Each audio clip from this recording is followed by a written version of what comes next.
Hey guys, it's Jessica. And this is Kendra, and you're listening to Lucid Lab. It's been a week. Yes. I was actually crying yesterday after I dropped my daughter off from school. I was so overwhelmed with just how much I'm having to do right now. It really got to me. Sometimes mornings are hard getting kids out the door. I was at my limit. I remember those days. I mean, I still have those limits to be fair, even with my kids being older. There's just times you're like, I don't want to do all of this. Yeah. It builds up when you have young kids and you're trying to figure out your next steps with moving and it's the end of the school year. There's a lot of like assignments due, big projects. She has extracurricular activities. I'm like, when are we going to do all this? And like, when am I going to do what I need to do? And I was just feeling very behind, but I don't sit in that very long. I got over it in like 30 minutes and moved on, but it was a morning. And I've just been trying to be in that mindset of I can do this. I can get this done. This is temporary, because really it is. It's just for like the next 2.5-3 weeks that I'm going to feel this chaotic. Well, I guess the next month because I will be moving, but it never stops. Life comes at you. You can't dwell in it. Like you said, you never sit in it very long. And I'm the same way. It's like, yes, I get sad or I get sometimes just so frustrated. I start crying or mad or whatever. I do get over it quickly. It's like you let all that out. Yeah. And then you're like, okay, I don't have time for this even. I got to keep moving because there's other things. I always want to be keeping positive and moving forward. Yep. And I'm having to live that truth right now because I had really unfortunate news on Tuesday of this week. My company has had layoffs. I think I've mentioned it on here before. They've been going through some stuff and I was part of the layoff this time. I literally got let go on my 12th anniversary at this company. I've been there 12 years and I'm not the only one, which makes it easier in a way. Like if you're the only one laid off, it feels personal. Absolutely. I don't take this personally because the company's been struggling. It's just a reminder that corporations don't care about you as a person. You might have managers that care about you, but overall, a business, if they can save money and give money back to their shareholders by cutting heads, they will. Yep. I have been spared many, many times in the last 12 years, and this time I wasn't. So life is different for me now moving forward. I had my moments of being sad, but now it's like the law of detachment. It's this or something better. Yeah. And I only see this as a positive change for you. I really do, just because we've been talking about you not working there for the longest time. Yes. And who knows what's going to open up for you now. And hopefully it's this. Hopefully the podcast. And yeah. I don't want to go back to 8 to 5 corporate world. Oh, fuck no. The whole reason we started this podcast was because I hated that. Yep. And I would not have left on my own probably because it was comfortable. I know it was for you. And every single year you're like, I'm going to do it this year. The universe is like, you keep saying that. So here calling you my go. bluff. And remember, I said on here, that was my whole Yule it's true. thing. It said to find a job that aligns with my values. Obviously, this job did not, and the universe took it away. So I have to do something different. And you will. You already are.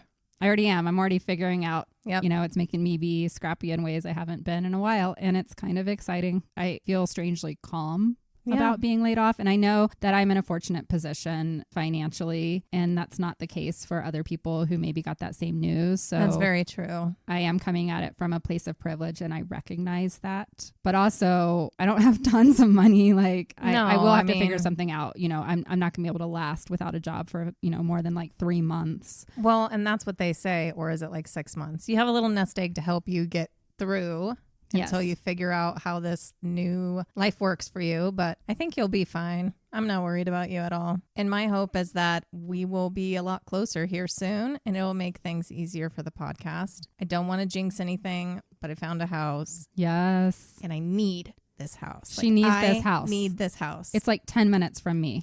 And it's everything that me and my daughter want. I didn't think this was on my list of things that I needed, but it has a unobstructed view all the way to the mountains, and we've never had that. And now I'm just like, you made me fall in love. You can't say no to me. But I do have a little bit of a waiting game to hear back. I don't know. I just feel it in my bones that you're going to get this house. And that area does have the most beautiful sunsets over the mountains. So you're going to love it. I'll be outside a lot more. And that's what we need. We've been cooped up for too long. You have. We really have. By the time this episode comes out, I will know the answer to that. But that's my current reality. I'm sitting and waiting and very anxious. And I just feel like this is the momentum we need. I am now going to have more free time. Yes. And you will be moving closer. I'm just going to manifest it because you're going to get this house. And we will be able to make things happen that we aren't able to make due to work and life balance and distance. And we could, really finally hit where we need to take this podcast to the next level. So yes, you are going to have more time. I think what's going to happen for me is I'm going to finally have the peace that I need in spurts throughout the day just because of this location, having the extra rooms that I don't have right now. Our podcast is going to have dedicated space again. It's just going to be way different, and I know that that's going to affect my energy and how I go about like my schedule and everything. So I'm really excited. We're kind of both on this journey of change at the same time randomly. We are. Interesting. And what's happening with you when this move happens will align with some of the personal things that came up for you from the intentions that we set for the year. I know. And you mentioned that this was your intention, the work stuff. I did not mention what mine was back then because it's more personal, but that has come true as well. Yes. It's powerful to see this come to light. Mm-hmm. And I'm also going to take this moment with it being a time of transformation and sit down and write out my intentions, like what I see for my life in the next 5 years, because I haven't done that in a while. True. And kind of manifest. I know we're getting woo here. We haven't said that in a while. I know. But really manifesting what work looks like for me. Mm-hmm. The day I got laid off, I sent this to Jessica. My co-star said, now is the time to redefine what work means to you or something like that. Exactly.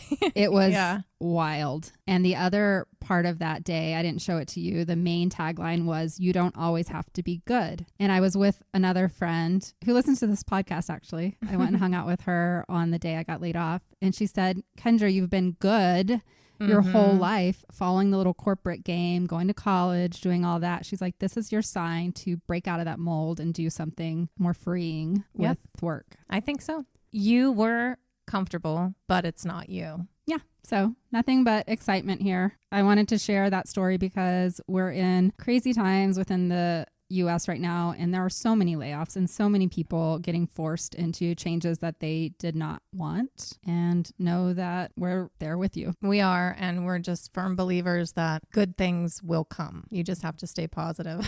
It's true. It's hard some days. I mean, we're dealing with small potatoes here compared to some other people in the world. We get that. Yeah. When you have kids and you need to keep a head on your shoulders, like you have to think that way. You can't think any other way. You really can't. No. So anyway, back to why we are here. Yes. What are you doing today, Kendra?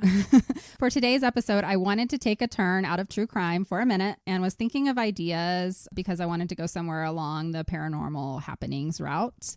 And I'm often inspired by movies I've watched. That's how I came across one of the other episodes I did with The Exorcism of Emily Rose. And we got into Annalise's story. And for me, when I think back to movies that inspired me, the quintessential horror movie that got me started on the genre to begin with was Poltergeist. Oh, a classic, of course. I watched it at probably a much too young of age. I think I was around 6 or 7. Oh, but yeah. It was the 1980s, and that's just what you did back then. It's true. I think my first one was The Leprechaun. I was very, very young. I didn't need to see that guy's belly open with a pot of gold inside. It was a scene. I watch some movies now that I remember watching at a very young age, and there is no way in hell I would ever be letting my kids watch those. No way. I feel like we've talked about this on here before. Even just the sexual stuff. Oh, yeah. Or all the curse words. Oh, yeah. Yeah, a lot of sexual innuendo in movies we watched. Wild. Even nudity in some of the movies. I know, that's what I'm saying. It's okay. They go find it on YouTube now without our consent. That is true. But see, back in the 1980s, oftentimes my parents would have friends over, and then all the kids would kind of convene in one bedroom with a VCR. Yes. And we would pretty much watch whatever we wanted while the parents would be off like playing games and just wanting us to leave them alone. Oh, that reminds me of like at nighttime having like sleepovers at someone's house who has cable, and then oh my porn God. shit starts coming on the TV.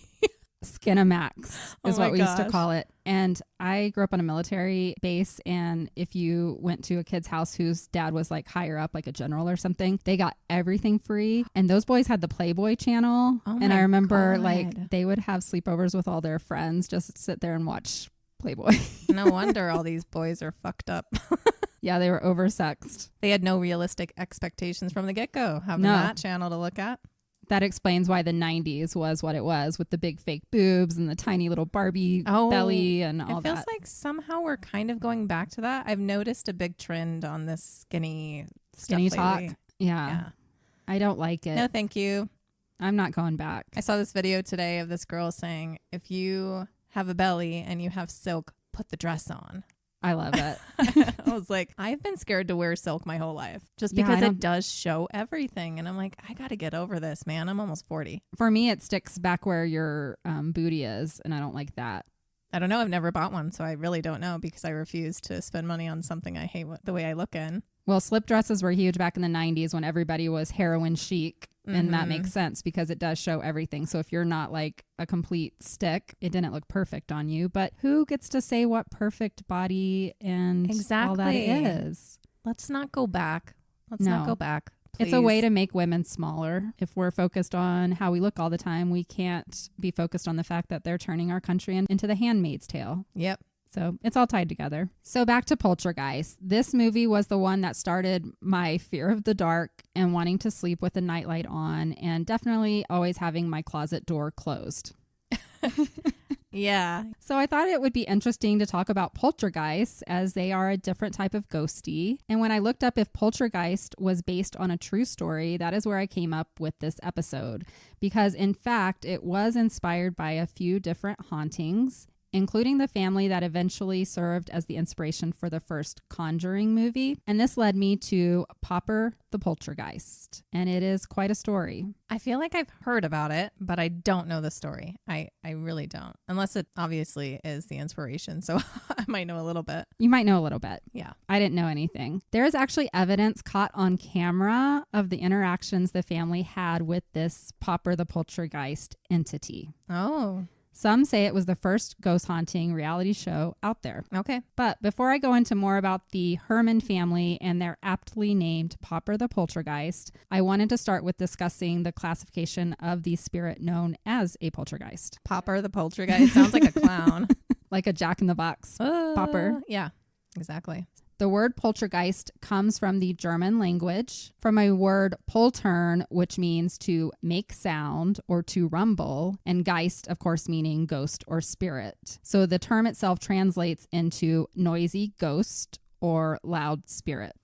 That still makes them seem not that scary. It just made me think of Casper's uncles, but this is more of a scarier ghost. It is a scarier ghost. In German folklore, a poltergeist is a type of ghost or spirit that is responsible for physical disturbances, such as loud noises and objects being moved or destroyed. Most claims or fictional descriptions of poltergeist show them as being capable of pinching, biting, hitting, or tripping people. Or if something's getting thrown at you, you could be hurt. They are also depicted as capable of the levitation or movement of objects, such as furniture or cutlery, like knives, and making noises such as knocking on doors. Foul smells are also associated with poltergeist occurrences, as well as spontaneous fires and different electrical issues such as flickering lights. So the Sally house was a poltergeist haunting there. Yep. Because it was hurting her husband. Well, we had opinions, but yeah. Yes.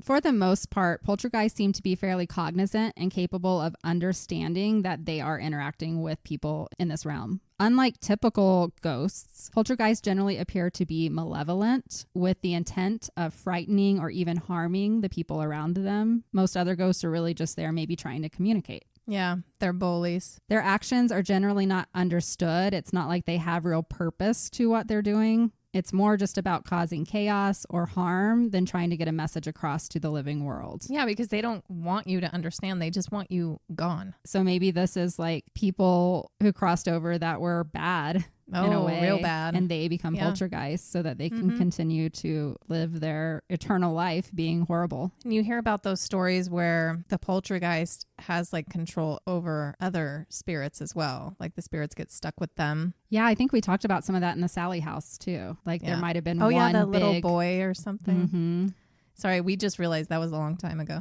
Yeah, I had to go back and look, and I had to scroll a while. It was Yeah. probably like almost a year ago when we covered the Sally house, but it feels like to me like we just talked about it a few weeks ago. It's weird. I know, it's really strange. Time is strange. Certainly. According to Alan Kardec, who is the founder of Spiritism, poltergeists are manifestations of disembodied spirits of low level belonging to the 6th class of the 3rd order. Okay. I didn't go much deeper into that, but if you want to learn more about all of the different levels, Alan Kardec has books out there about Spiritism, and that might be a fun tangent to go down when you have time. Yep. Poltergeist manifestations have been recorded in many cultures and countries, including Brazil, Australia, the United States, Japan, and most European nations. And the first recorded cases date all the way back to the 1st century. So poltergeists have been around for a while. And they can vary greatly from one haunting to another. Light poltergeist activity might include things like pulling the sheets off of sleeping people, or heavy footsteps in the hallway, or making tapping noises on doors. Heavy or violent poltergeist activity involves things like pushing people off the stairs, pictures being ripped off of walls, doors slamming shut, and similar scary things happening. Oh, so scary. So you want a light one that's just dabbling in the poltergeist. Although I don't want to hear knocking, and I don't want my sheets taken off my body. So I don't want any ghost that can do things. I've already had the sheet thing happen to me, and it's scary. I always get scared about moving somewhere new. You don't know what You the don't juju know. is there, I know. and Very true. why are people leaving? Yeah. It's going to be fine. We'll go stage the house really good before you move in. For me, this feels very in the middle of nowhere compared to where I've lived. It kind of is. I've lived in a house like that years ago in northern Colorado, and it was just empty behind me, and I would hear coyotes at night. Oh, I know. I'm just excited to have my windows open, though. It's a really safe area. Yeah, I have to be careful with my daughter back there. I was thinking about that, coyotes jumping over and... The other night, sorry, we keep going on tangents. The other night, I was sitting there with my kids and we looked out the window and there was a full red fox just sitting in my backyard because I'm out kind of where Jessica's looking at moving. Yeah. And we have bunnies everywhere. And there's a fox den right behind my house. And I feel like the fox is my spirit animal. I don't know if I've ever shared foxes. that. So he ran off. And then 15 minutes later, he's back in my backyard and he has a little baby bunny in his mouth. Oh, no. And that made me sad, but he has to eat. I know. Why can't we just live off of nothing? Air. But my cats were going crazy. All 3 of them were just sitting there making weird noises. Oh, I bet. Yeah. So back to poltergeists. Another aspect of poltergeist activity involves items going missing. Homes haunted by poltergeists have a strange tendency of having items just disappear, and then they will turn up later, often in a place where they wouldn't have ever been. So I've always wondered about that. Do the poltergeist have a little hidey spot in their house where they put stuff, or do they take it to another realm for a little while? yeah, maybe they just like that little knickknack that you have and they want to go decorate their ghosty house for a while. Yeah, I'm and just then curious. they're like, I should bring it back, but then they can't remember where they got it in your house, so they just put it somewhere. Yeah. It's just floating around in the nether for a while. It is kind of funny to think about. But it would be cute if they have a little box in the attic. They just drop stuff in there. That would be. Many poltergeists are totally invisible to people, so the only thing you would see are things being thrown across or violent actions, but they do seem to be noticeable to animals. Okay. Poltergeists are one of those, if your animal is acting weird and there's strange things happening in your house, your cat or dog probably can see that spirit walking around, literally picking up your stuff and moving it. And the cat's That's Mom. wild. Why haven't you introduced me? And Yes. Why do they keep taking the milk?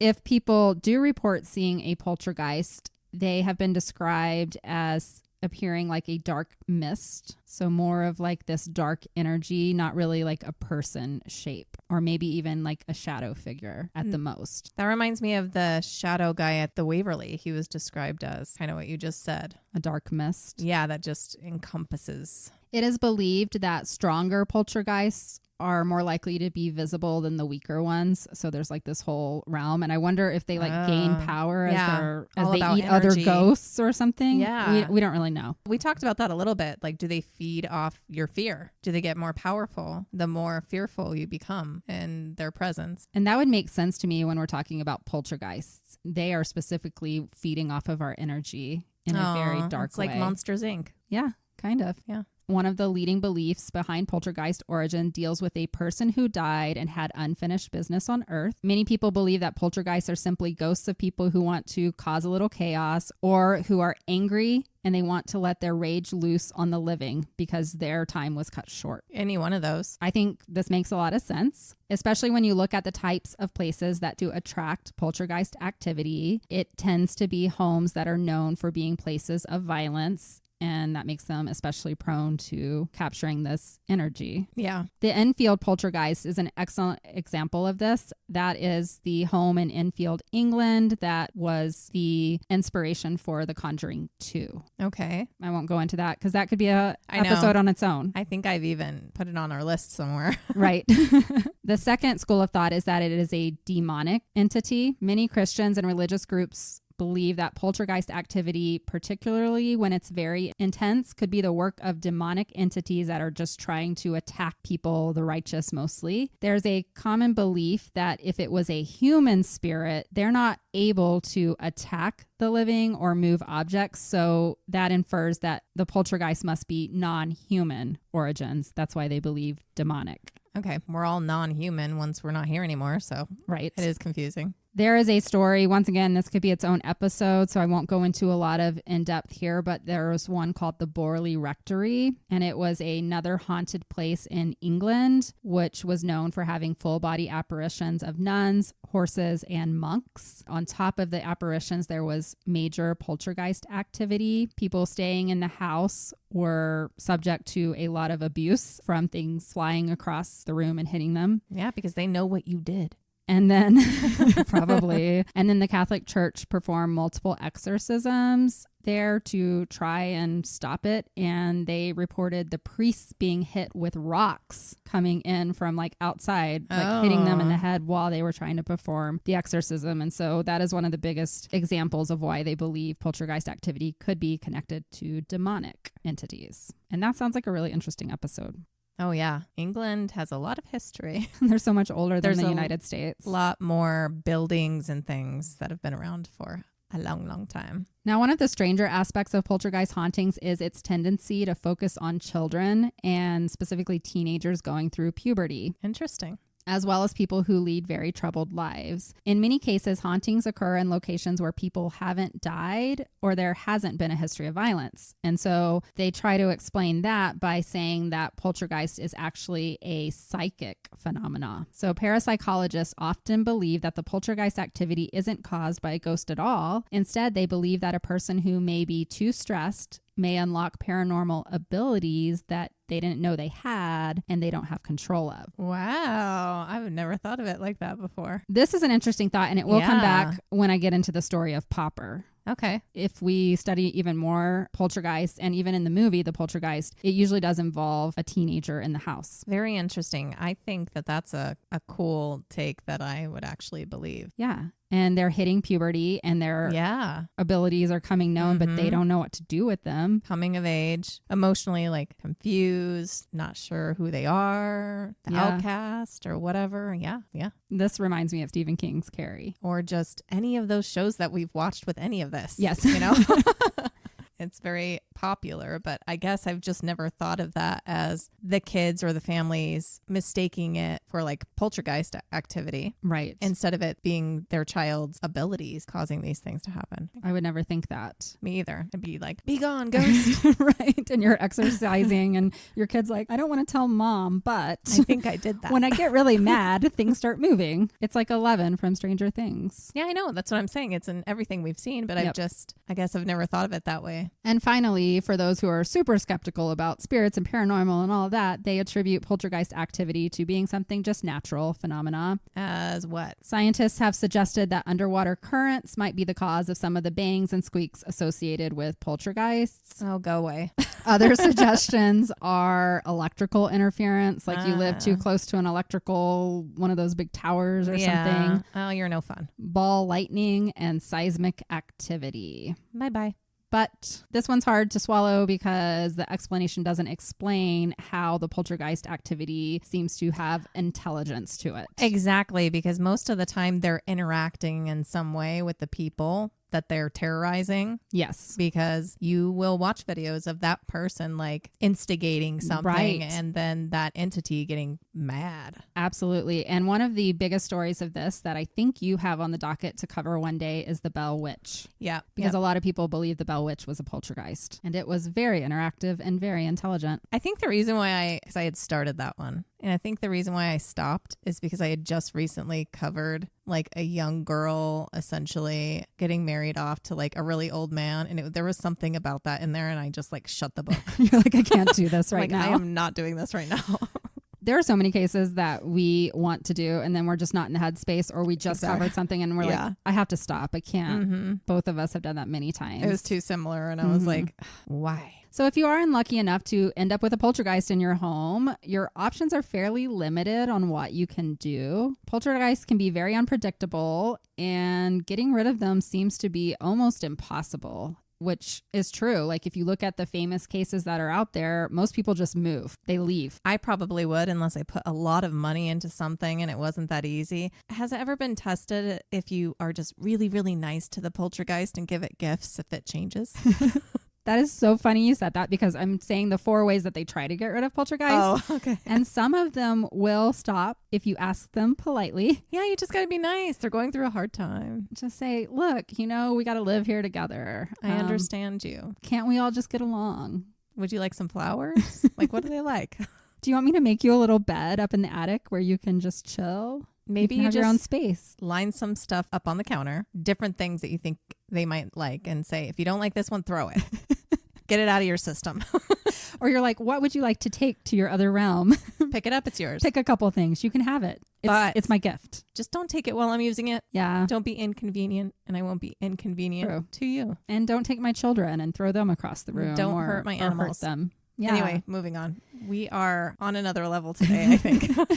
It is the morning on a Saturday. Some have reported cleansing the house with sage or doing a blessing or even exorcisms. Somewhat helps, but it never expels the entire poltergeist activity from what we've seen. This happened in both the Bell Witch haunting and the Borley Rectory. They did tons of exorcisms, and it just seemed to make the spirit more angry. Be careful with the exorcisms. They don't like religion either. And then many suddenly just stop, or their activity just fades over time. Maybe they get old and they're tired. I don't know. But there is a common trend among poltergeists to have their energy decrease after they have major bursts of activity. So we'll see that, like a family, for whatever reason, that poltergeist will really, really act out while that family lives there. They'll leave. Somebody else will move in, and there might be some weird things going on, but it won't be at the same level. So it was like there was something about that previous family that really irritated that guy. Yeah, maybe they reminded them of someone from their past life. Which tells you they're intelligent. I think poltergeists are probably the most intelligent spirit out there. It is not seismic activity. And they're the most vindictive. So yeah. Yes, if you have a poltergeist, they actually give the recommendation to just leave.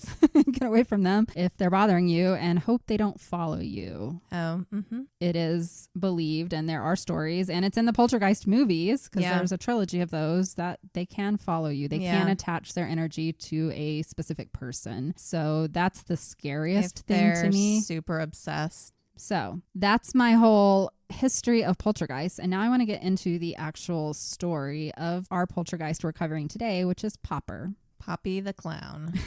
So this happened in February of 1958 on Long Island, which is really interesting because Amityville is also Long Island. Yes. There was a house belonging to the Hermann family, and it was being beset by strange and inexplicable incidents and they would eventually attribute it to a ghost who got the name Popper for reasons that will soon become obvious. Jalapeno poppers. A little kid named it Popper. Did it pop corks? You're just going to let me keep going? Just keep going. It added pops when they were making popcorn.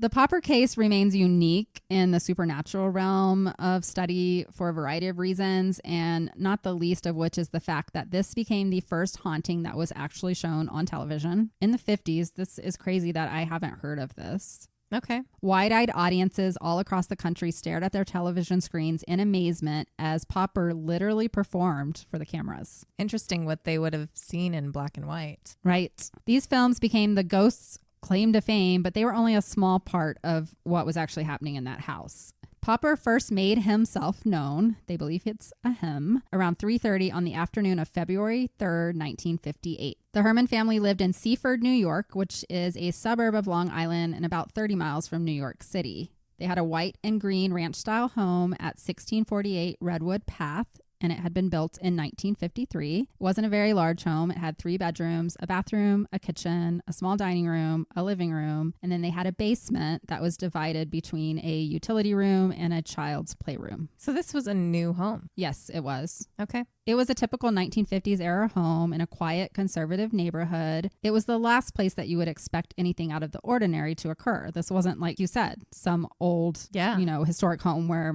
multiple people had been murdered or died or, whatever. There's no real history that anyone knows of. We never know the history of the land. Correct. So that February 3rd was a day like any other. Lucille Hermann, she was the mother and a registered nurse, and she was there after working a shift to welcome her children home from school and to start dinner. She had 2 children, Lucille, who was 13, and James, who was 12. But soon after the children entered the kitchen, chaos would erupt in the house. In a matter of moments, various bottles containing liquid in different rooms of the house suddenly began to pop their caps and dance around. I was right? Yeah. Wow. That's cool. One of them had to be right when you put enough theories out there. Popping bottles. But it wasn't like champagne. It was everything you can think of. No one saw the bottles move or explode, but all of them heard the caps as they popped loose and the bottle's contents just went spewing into the air. So it was messy. Wild. Not what a mom wants to deal with right after getting home from work. They would even discover an opened bottle of bleach in the basement utility room. Oh, it just affected everything. Yeah, it did everything throughout the house. There was a bottle of liquid starch in the kitchen, bottles of shampoo and medicine in the bathroom, and then a bottle of holy water that had opened in the master bedroom and was laying on its side with the contents spilled everywhere. Oh, that was the main reason. The holy water, that's what they were after. And it was just so powerful that it happened to all of them. I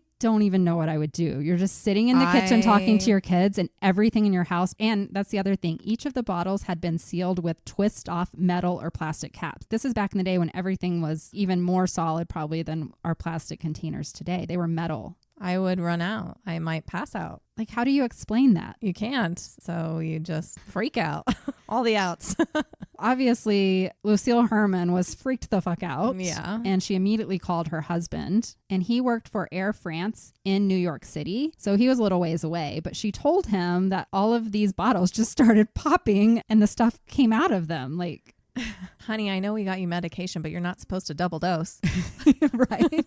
This was the time of psychedelics. Yep. James Hermann was just as confused when he's hearing this from his wife, but since no one seemed to have been hurt, he decided there was no need for him to like rush home right away, and he just said, I'll see you when I get off work. Yeah, when that's all cleaned up. Yeah, probably. He's like, I don't want to have to help. James took the train to Long Island, and he got home just before 7 p.m., which was just his normal schedule. During his commute, he sat there and kind of thought about like what could have been the explanation for what his wife had called him about. He believed that some sort of chemical reaction in the products had caused the bottle lids to blow, and the fact that they did so at the same time must have just been a coincidence. So obviously he's more of a scientific mind. Mm-hmm. And he was like, well, maybe it was caused by some sort of excessive humidity in the house. I guess when something really paranormal happens, that's normal for us to try and rationalize. Of course. And that's what he was doing. And then when he got home and saw that it was all these screw off bottle tops and it wasn't what he was thinking, and especially the holy water, like that one was in a very special container. Right. He was completely baffled and he had no scientific way to explain what had happened. And of course, we're going to try and find something that makes sense. It literally just happened to us. We were talking about something else off mic for 2 seconds. Or no, wait, you were still talking. Sorry. I was still talking about the poltergeist. And all of a sudden, a toy of my daughter's goes off in the other room. Yeah, it just started talking creepy shit. And we were like,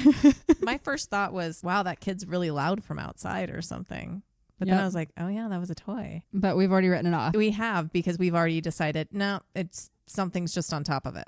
Yeah, it's in a box and something fell on it. But it is curious that we're talking about poltergeists. If it's in a box and something's on top of it, am I going to have to listen to it for the next month? Because I do not want to. You better find that box if it goes off again. But nothing really happened after that, and the excitement over the bottles popping everywhere just kind of died down. So they just wrote it off as just one of those funny things that happened. Okay. 2 uneventful days passed by, but then it was a Thursday, and once again, at about the same time that the children came home from school, another half dozen bottles popped their lids. This time, it was a bottle of nail polish. That would make me mad. Oh, yeah. That's going to destroy the carpet, Mr. Exactly. Mr. Popper. You don't understand. There was also a bottle of rubbing alcohol, another bottle of bleach, a bottle of laundry detergent, and the bottle that contained the holy water on Lucille's dresser popped again and spilled over. It was almost an exact repeat performance of what happened on February 3rd, just some different bottles this time. Maybe he just hates liquids. He just likes to watch things explode. It would be fun. And then on Friday night, it happened again. Only this time, when the bottles began to pop open, James Hermann, the father, began to suspect that he knew the culprit responsible for the multiple containers' strange behavior. He surmised that his son, who loved science, had somehow rigged the bottles to pop in order to just scare the family. All at the same time in different rooms. Once again, he's trying to rationalize it. Right. He thought that perhaps his son had planted some kind of carbonated capsules, like what you would have in soda, inside of the bottles, and timed it so that he could get home from school in time to see the family get all startled by it. Because it takes 10 hours? What? Yeah, I don't know. So he developed this theory thinking that it was his son being a prankster, and James would spend the entire weekend secretly observing little Jimmy. Oh, poor Jimmy. He was determined to catch him in the act of tampering with a bottle. It's like, Dad, stop staring at me. But he never saw anything. And it's no wonder that he was surprised on Sunday morning, February 9th. Once again, several caps started popping off bottles. This time it was starch, turpentine, the holy water. Yeah, it's always the holy water. And then the containers would rock back and forth on the shelves after. So it was getting a little more violent. And James was baffled because he had kept a close eye on his son. So he realized that's probably not what was going on. Unless you want to start believing that your son has abilities. Yeah, I don't think that even crosses their mind. James burst into the bathroom where little Jimmy was just brushing his teeth, and he began accusing his son of rigging the bottles. Aww. And the boy vigorously protested and said, "No, I'm innocent, Dad. I did not do this." And as if the poltergeist wanted to prove a point, while they were sitting there arguing, a bottle of medicine suddenly moved across the top of the sink and just fell into the basin. Oh. And then a couple minutes later, a bottle of shampoo also slid across the sink and fell to the floor. That sounds like cat behavior. But it's funny. He comes in, he accuses his son. He's like, I know you're doing it. And then the poltergeist is like, no, he's not. Let me show you. A little pushy push, and the shampoo just falls off. But James was still skeptical and maybe just wanted to not believe it. He's just in denial now. That's all. And he began examining the bathroom looking for hidden wires or strings. Maybe his son was, pulling something, but he found nothing. And he finally realized that there was something going on in the house and he could not explain it. Yep. He was unsure of what else to do. So the family called the police. Who do you call? There's not Ghostbusters yet. Now, this is 1958. And you call the police, and he said it took a moment and he kept getting transferred to different people because nobody was taking him seriously. And they were probably all like putting him on hold and making fun of him, to be honest. Yeah. He's like, no, I'm a serious businessman. Listen to me. And at one point it got to Lieutenant Richardson at the Nassau County Police Department. He picked up the phone and he accused James Hermann of either just playing a practical joke on the police department or drinking too much. He's like, you got to be on something, dude. But as he listened to James, he realized this guy was seriously scared. Yeah. And so he promised to send someone out to investigate. Okay. So Officer James Hughes was the lucky one chosen, and you can just imagine they're probably all making fun of him, like, oh, you get to go to this crazy guy's house. I was going to say, he probably wanted to drink, but the bottles kept popping and dumping out. Officer James Hughes pulls up to the house, and in his mind, he's like, oh my God, how do I always end up with these stupid calls with these nut jobs? You know, like that's what's going on in his mind. But as soon as he walks in the house, he changed his mind very quickly because while the officer was there, several bottles in the bathroom popped their lids and actually fired at him in his direction. Oh. So he was touring the house. He goes into this bathroom and the lids pop and like come right at his face. This poltergeist does not like police. So the officer quickly concluded that the Hermans did indeed need some kind of help, but he had no idea what to do. Yeah. So they called back into the police station and they assigned a detective because maybe a detective can figure this out. His name was Joseph Tozzi. He read about the officer's report of the incident in the bathroom. He didn't want to pass judgment quickly until visiting the house, but he was pretty sure that if he went to the house, he would find out some natural reason for this to be happening. So on February 11th, Detective Tozzi began his investigation at the Hermann household. That same evening, while he was there, a perfume atomizer overturned and spilled perfume in the daughter's bedroom. There was no one in the room at the time. And then over the next few days, the disturbances seemed to center around the bottle of holy water in the parents' bedroom again. There's something about this holy water. On several occasions, the lid of the bottle popped off. Oh, and how is there any holy water left in this thing? I don't know if it still has water in it or if it's just the container or they just take it back. I mean, I guess if you have a spirit, maybe you're going to the church every day and getting more holy water. I mean, you might. James rushed into the room and found the bottle of holy water on the floor this time. And when he picked it up, he found it strangely warm to the touch. Oh. Later that same day, we're on February 15th, so we're 12 days in now, the activity took another turn. As the children were watching television in the living room with their cousin, a porcelain figure on an end table next to the couch began to wiggle. It's like dancing. And then it shot 2 feet through the air. Oh.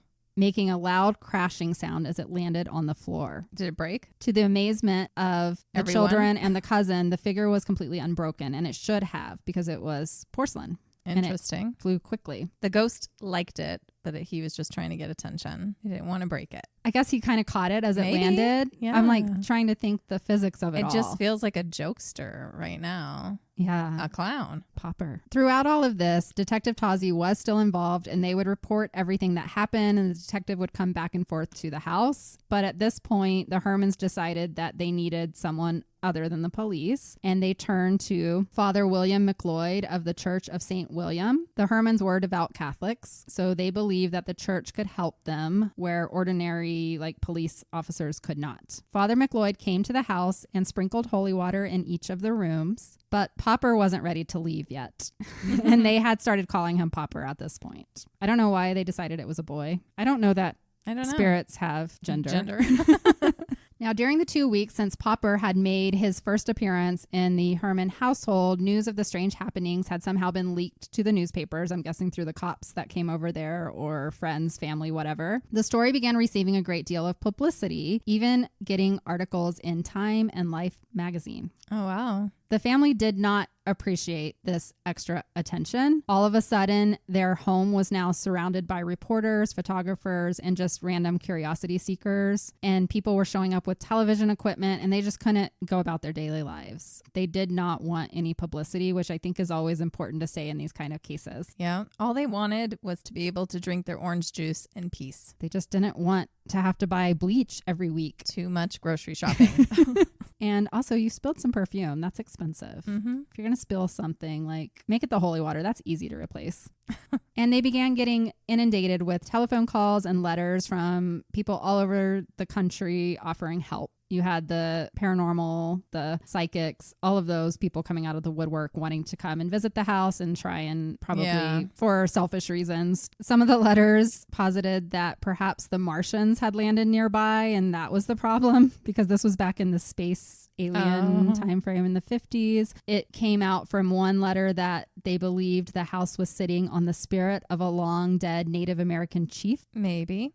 There was even a solution presented in one of the letters that Russians were tunneling under Long Island to invade New York, and that's what was causing it all. Under their house. And then you had the crazies coming out with their religious banter saying that it's because they did something wrong and they needed to repent of their sins and that they were being punished by Satan. Ministers from all sorts of different faiths would show up and begin conducting rituals on the front lawn of their house. There was one man that showed up in a blue suit who claimed to be a holy man from Center Mauritius. I don't know if I'm pronouncing that right. It's a nearby town. He knelt in the yard and prayed for 10 minutes, and then he stood up and announced to everybody, including like some video cameras, everything is all right. You have been forgiven. But then he left and Popper was still there. And then Popper opened the front door and threw a can at his head. That would be amazing. What if like little Jimmy was in bed one day and he's like, I'm lonely. I need a friend. And like it's his Popper's imaginary like, friend. I'll help you out, buddy. He just manifested him. So technically it was Jimmy's fault.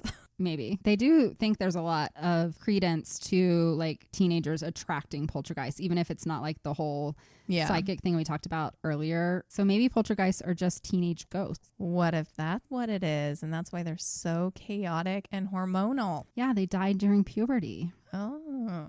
Hot take right here. There was one man who came to the house. His name was Robert Zeider. He was a physicist from Long Island, and he brought a set of dowsing rods with him and went over the property with them. When he was finished, he stated that he believed there were underground streams below the house, and he thought that the water might be creating a freak magnetic field. Well, that's the best one I've heard so far if you're going to go scientific with it. Yeah, but then the detective who was still on the case from the police department, because he probably just wanted to see where this was going. I mean, this is probably the most interesting thing that's happened in the police department in a while, and it's a nice break from murders. So Detective Tozzi actually examined this idea because he thought, well, this seems more credible than anything else. Except the cat behavior with the medicine. I know. Yeah. But they did a geological survey under the house and they suggested that that was inaccurate. There were no freak magnetic fields or streams of water. And like I said, the detective would come to the house often and he was just taking notes, observations, research, and just facts that they were collecting from all of these letters and people that were coming. And at one point he was there walking down the basement stairs with Jimmy, the little boy, and a bronze statue of a horse weighing nearly 100 pounds flew across the basement and hit the detective in the legs. Ow. This ghost does not like the police. Every time a detective or the police show up, he does something like directly at them. Did that break his leg? It didn't say so. Oh, that would break a leg.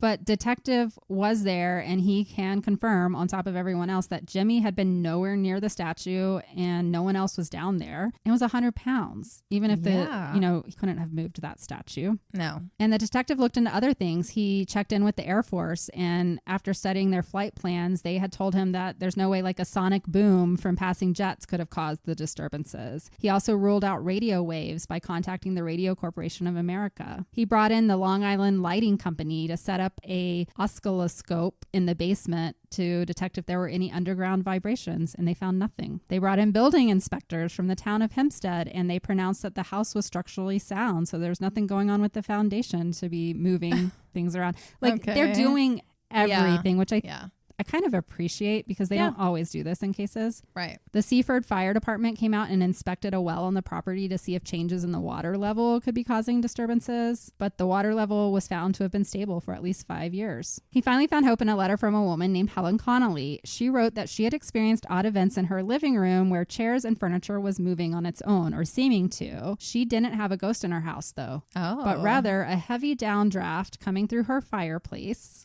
And when they capped the fireplace with a rotary turbine, the flying tables and chairs stopped. James Hermann was like, this sounds like a great idea. Maybe that's what's going on. So he immediately had one installed on his own chimney, convinced that the strangeness was finally going to come to an end. This was the solution. But no sooner had they completed the installation than a porcelain figure launched itself from a table and smashed against a desk. Idiot. This figurine had managed to travel a distance of more than 12 feet, and it left a dent on the wood. And this was the first event that would be captured on television. Because there happened to be someone in there videoing or doing like a report on the fact that they were going to cap this chimney and it was going to fix all the strange occurrences. And it's like the poltergeist showed up and was like, okay, while you're here with the camera, let me do something really cool. So he threw this figurine 12 feet across, and it was then broadcast to television audiences all over the New York metropolitan area. And people got to see something pretty wild. Little did they know Jimmy actually was in the other room that time with like a string through the wall. On February 20th, events became even more violent, so it seems like Popper is escalating. It's now been 17 days. He really likes to go after these porcelain figurines, and I guess Lucille had a lot of them. Oh. Another figurine was smashed against the desk. A bottle of ink popped its screw cap. Come on, Popper. You already did the nail polish. Now you're going after ink. You're trying to destroy our house. I would just start keeping all liquids outside. Right?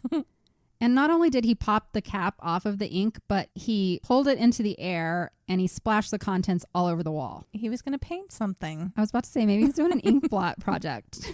Wouldn't it be crazy if little hands started showing up? Yeah, that'd be actually what I would expect. And also a sugar bowl flew off the table, and this all happened while Detective Tozzi was there.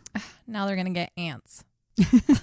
At this point, the Hermann family had had enough. They had been dealing with just shit floating through the air and bottles capping, and they decided they needed a break. And so they spent the night with a friend. Detective Tozzi stayed in the house that night while the family was gone. And while he was there, nothing happened. Oh. So I really feel like Poltergeist wants to do it when the family's around. Yeah. And when they came back the next evening, that's exactly what happened. The sugar bowl again flew from the table, and this time it shattered into pieces.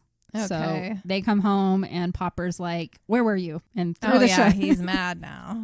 And he broke it this time. The detective stayed in the house, and 4 days later, he was startled by the sound of a loud noise coming from Jimmy's room. He went to the room. No one had been in there or even near it, yet a large bookcase had managed to fall face down onto the floor.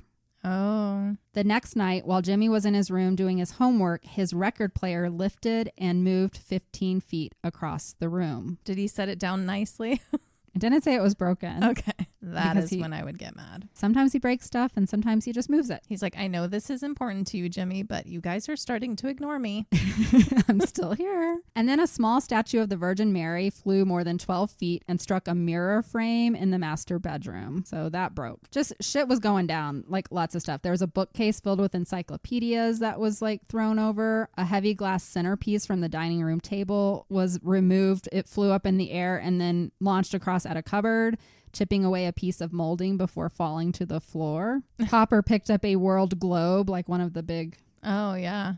And it just shot down the hallway from Jimmy's room and came straight at Detective Tozzi again. He was trying to hit him with the globe. That would hurt. I don't know. The one my daughter has is pretty light.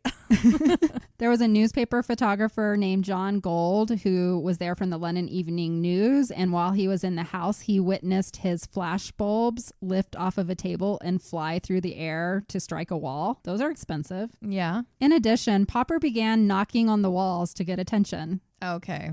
So he's just being annoying. He's like my cat Fritz at 4 a.m. when he wants food. Sounds like just it. Starts knocking shit over. Yeah. But through all of this, they never made an attempt to try and communicate with the ghost, which I think is interesting. Yeah, that's what it's looking for, maybe. And the detective, Tozzi, began worrying about this new level of violence because it just seemed like it was getting more and more dangerous. They were throwing things, heavier things were getting upended, and somebody was going to get hurt. I'm surprised no one's lost their sight with all the bleach flying about and all of that yet. Fortunately, the bleach was always in the basement, so nobody was down there when it happened. But still. And the detective was having a hard time saying that the house was haunted. That just didn't register in his brain. But he had now gone through every possible explanation. Mm-hmm. He had done his due diligence and there was nothing left. And he was like, I don't have any other ideas. And maybe this house really is haunted. He reached out to the scientists at the parapsychology laboratory at Duke University and gave them all of his case files and said, look at everything I've done. Come help. And this got the attention of a Dr. J.B. Rhine from Duke. And his idea after studying the case was that certain people, under the right circumstances, could influence the behavior of objects without touching them, psychokinesis. Okay. And he's going to attribute this to one of the children. The disturbances continued to happen, and Dr. Rhine sent his assistant, Dr. Gaither Pratt, to the Hermann's home on February 26th. They were coming from the idea that someone in the home was unknowingly causing the incidents to occur. The fact that it stopped when the family left kind of lends to that. It does. And these parapsychologists had studied other poltergeist cases, and they had several incidences of it being linked back to usually an adolescent child, typically a girl. Oh, yeah, we are more powerful, so makes sense. Lucille Jr. was 13, so it fit with some of their other cases. Very interesting. And while they were there visiting these Duke professors or researchers, they did interview both of the children, and they also talked to Detective Tozzi. They never found any reason to believe that the children were purposefully trying to do anything. Okay. What I think is curious is when I started researching this case, I found so many places that said it was attributed to being a hoax from the 12-year-old Jimmy. I don't see that anywhere from like credible sources. And there's whole books written on this too. I didn't have time to read the books, but I can't buy into it. And the shit that was happening that other people saw, there's no way a 12-year-old boy or a 13-year-old girl was doing this unless it was unknowingly in their brain. Exactly. And they also said when they interviewed the family members, like they were way too shaken up for it to be like some hoax that they were trying to do. And they weren't making any money off of this. They didn't want the attention. So once again, like there was no proof or even any small indication that this was done for attention. And they brought more scientists in after this one. Dr. Pratt went to visit. He was like, this is a very interesting case. And they brought a bunch of other colleagues with them from North Carolina. And it seemed like for whatever reason, Popper decided to go quiet. Maybe he didn't want to perform for the scientists. Maybe he didn't want to be studied. And this brings us to March 2nd, which is about 1 month after Popper first appeared. He did make himself known in front of all of these professors and researchers. First, a dish vaulted from a kitchen cabinet. So the cabinet opened, a dish came flying out, and then it just shattered on the floor. Then right after that, a night table flipped over in Jimmy's room. They were all baffled. Like, just it happened. And then it went quiet again. And then 2 days later, a bowl of flowers slid down the dining room table and just jumped into the air.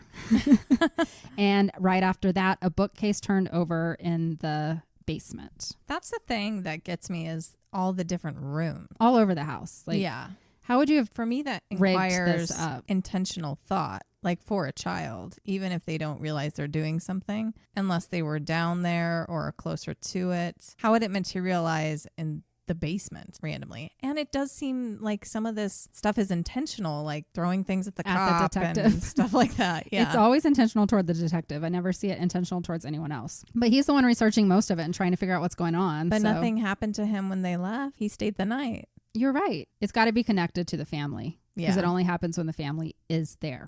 Maybe one of them has really bad thoughts, and that's what this poltergeist feeds off of and reacts to. But here's the craziest part about this whole story. So on March 10th, we would have a final performance from Popper. This would occur when James Hermann was actually away on business. So the only family at home was Lucille and the two children. The researchers from Duke, Dr. Pratt and Dr. Roll, were still there, staying in the house, just studying it. Suddenly, they heard a loud popping sound in the basement, and they hurried downstairs to see what it was. They found a bleach bottle that had been sitting in a cardboard box, and the top of it had just popped off, and it was spewing everywhere. Okay. And for reasons unknown, this would become the last act of the poltergeist. Oh, wow.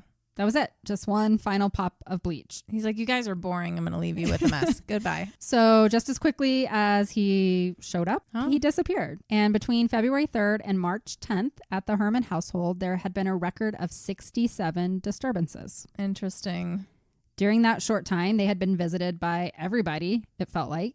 and no one had been able to present a satisfactory explanation for what had been occurring. Weird. But it just went away. Weeks after the household returned to normal, they still had people showing up to investigate and theorize about what had taken place. But even the scientists from Duke were baffled. They had no clue. And at that point, life seemed back to normal, and the Hermans just wanted to move along. Lucille started her period. That's what ended it. I'm just kidding. Could have been. They don't know. Like, what would stop something?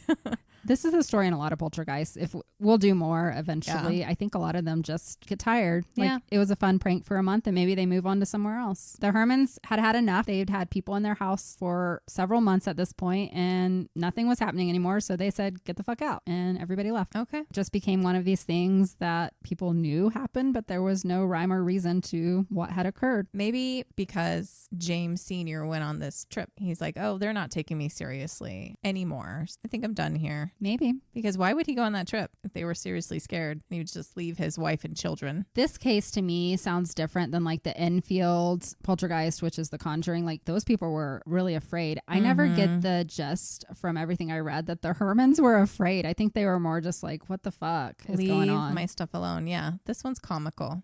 It really is. It's like more of a light story, as light as it can get for a poltergeist. This happened. It was caught on video. There were so many witnesses. No one can deny that something strange was happening in Long Island. The most, I guess, accepted conclusions were what I said about Jimmy, the 12-year-old, doing pranks, which I'll throw that one right out there. Yeah. And then the other one is recurrent spontaneous psychokinesis, which is what the Duke scientists believe. Okay. I liked this episode because it brought that about. I guess I just never really thought about it with these ghost stories, like to think of it that way. Yeah. Obviously, I think about both and I think both happen.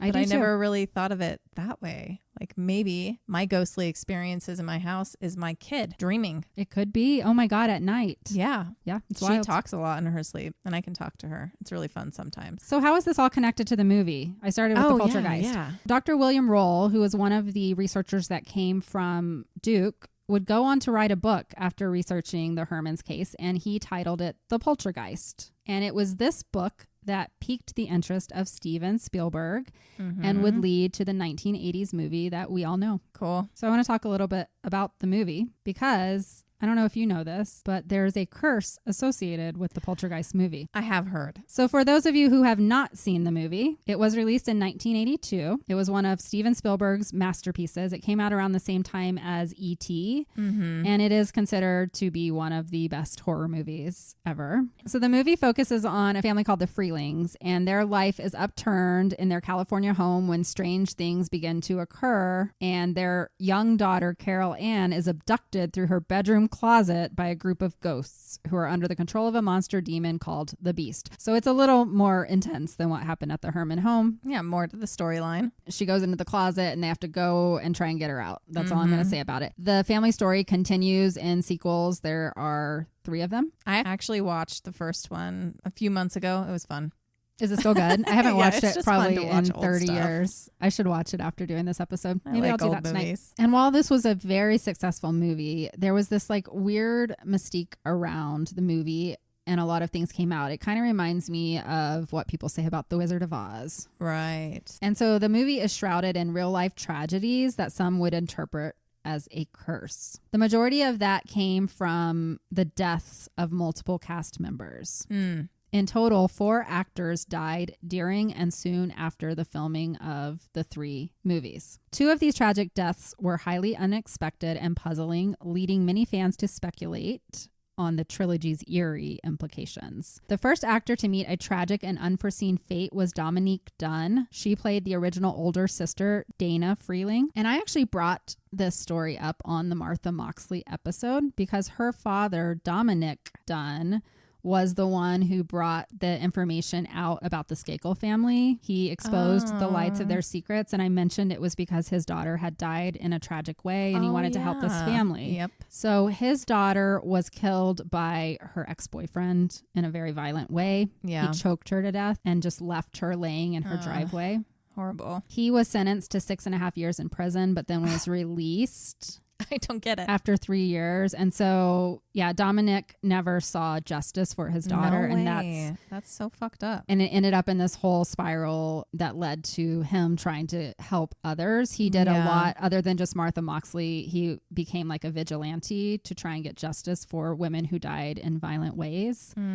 That was the sad first death associated with the Poltergeist franchise. And then Carol Ann herself, she was played by Heather O'Rourke. She was only 6 years old when the first movie was released. She was adorable. She was like a little doll with big blue eyes and bright blonde hair. In 1987, just 5 years after, so she was 11 years old, she was misdiagnosed with Crohn's disease. And the following year, she fell really sick and her symptoms were just attributed to having the flu. But a day later, she collapsed and suffered a cardiac arrest. She was airlifted to a children's hospital in San Diego, but she died during an operation. And they found out she had a bowel obstruction. And they believe she had been suffering from a congenital intestinal abnormality that had just never been caught.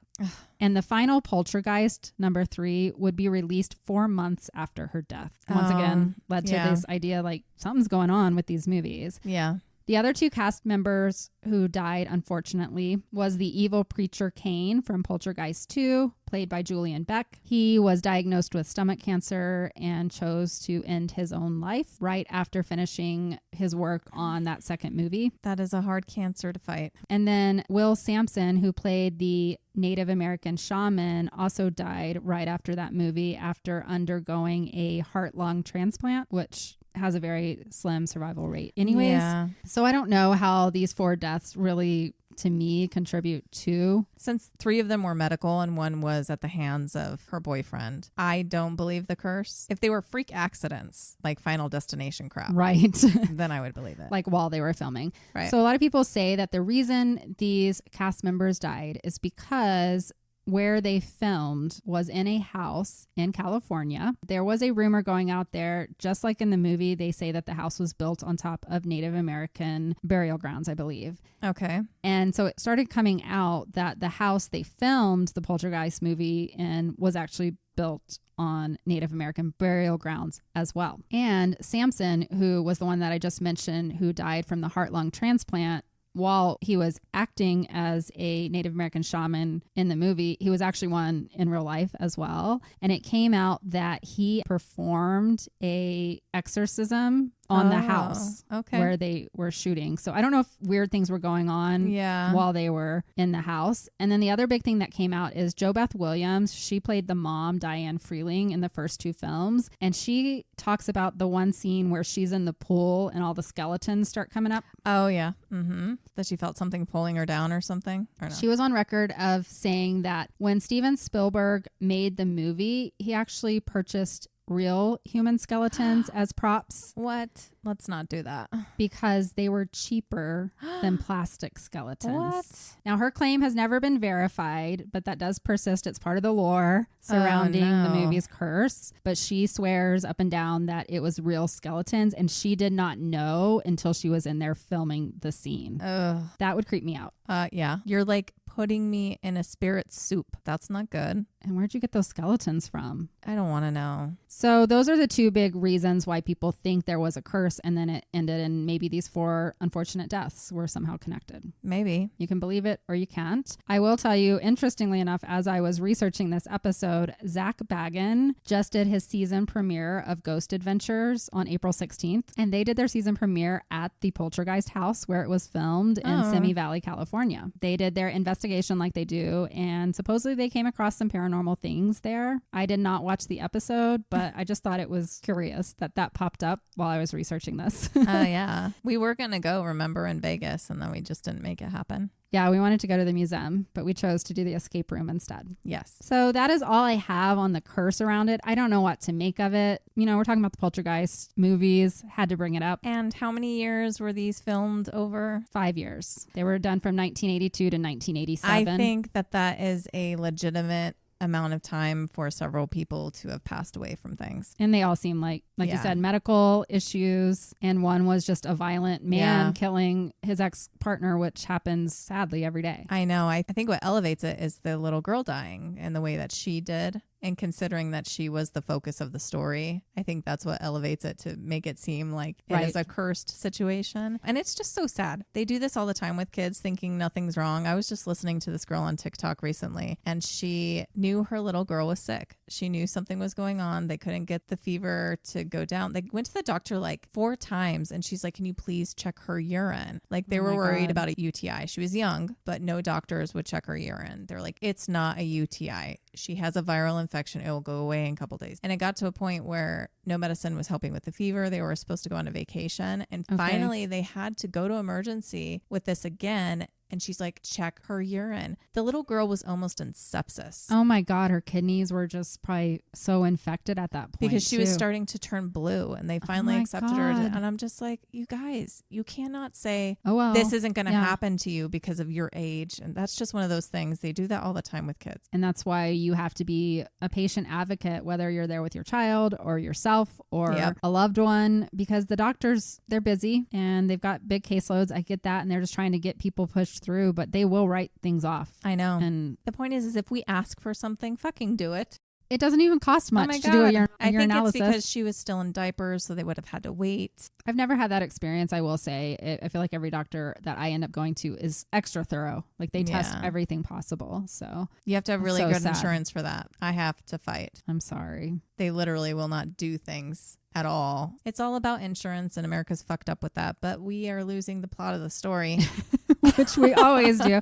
Anyways, that is my story. I am done with what I have written here, but I thought this was just a really interesting case that I had never heard before. So Popper the Poltergeist. Who would have known that a little mischievous ghost, poltergeist, whatever, that likes to pop bottles and flip over things and throw stuff across the house would be the inspiration for the movie that we all know and love. That's a lot scarier than what Popper was doing. But like I said, it was a mix between Popper and the Enfield, which one day we will cover, I'm sure, because that one has a lot more scary connotations. But anyways, nice little detour from our doom and gloom true crime. Yeah, we needed it. We've been on a spell. I won't end that spell next week. So no, we'll be back. Don't worry. Everybody, thank you for listening. Please send any lab reports or suggestions to lucidlabpodcast@gmail.com. And please go on your favorite platform. And if you are able to, leave a review. 5 stars if you're enjoying our show. And then also we would love to see your comments. If you would take 5 minutes, write us something sweet. Yes, please. Thank you. It means the world to us. We'll be back with lab reports next week. So you still have some time. Get those in. And in the meantime, stay lucid. Bye.